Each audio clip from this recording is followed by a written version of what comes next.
BJP కుల మతాల మధ్య చిచ్చు పెడుతోందని, దేవుడి పేరుతో ఓట్లు అడగడం మానుకోవాలని టీపీసీసీ చీఫ్ మహేష్ కుమార్ గౌడ్ హితవు పలికారు.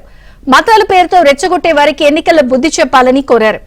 ఇక పథకాల పేర్లు మార్చడం కాదు, పేదల తలరాతలు మార్చండి అని సూచించారు. హిందూ ముస్లిం దేవుళ్ళ పేర్లు తీసుకొచ్చి ఓట్లు రగల్చుకునే ప్రయత్నం అయితే చేస్తా ఉందో బీజేపీ, ఇది సమాజానికి మంచిది కాదు. బీదవాడికి కావాల్సింది ఏంటండి? వారి జీవన స్థితిగతులు మెరుగుపడాలి, వారికి సజావుగా జీవితం నడవాలి, వాళ్ళ పిల్లలకి చదువు సంస్కారం రావాలి, వాళ్ళ పిల్లలకు ఉద్యోగాలు రావాలి. పూజ చేసేవారు తప్పనరు, కానీ మీరు ఏమి ఇయ్యరు, ఉన్న ఉద్యోగాలు పీకేస్తారు, ఉద్యోగాల గురించి ఆలోచించరు. ఎన్నికలు వస్తే మాత్రం దేవుని పేరు మీద జయశ్రీమని ఓట్లు అడుగుతారు. ఇది మంచి సంస్కృతి కాదు, భవిష్యత్ తరాలకి ఇది విఘాతం కలిగిస్తుంది. సుమా, మోడీ వచ్చిన తర్వాత ప్రజల జీవితాలు మారుస్తారని అనుకున్నాం.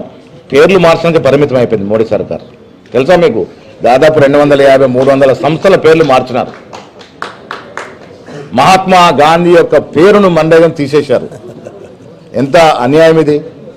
పేర్లు మారుస్తే ఏమైందండి? మీ జీవితంలో బాగుపడుతుందా? నేను పేరు మార్పు మాట్లాడే వారికి ఇతో చెప్తా ఉన్నాను, పేరు మార్చుడు కాదు నాయన, మా జీవితాలు మార్చండి, బీదోళ్ళ జీవితాలు మార్చండి.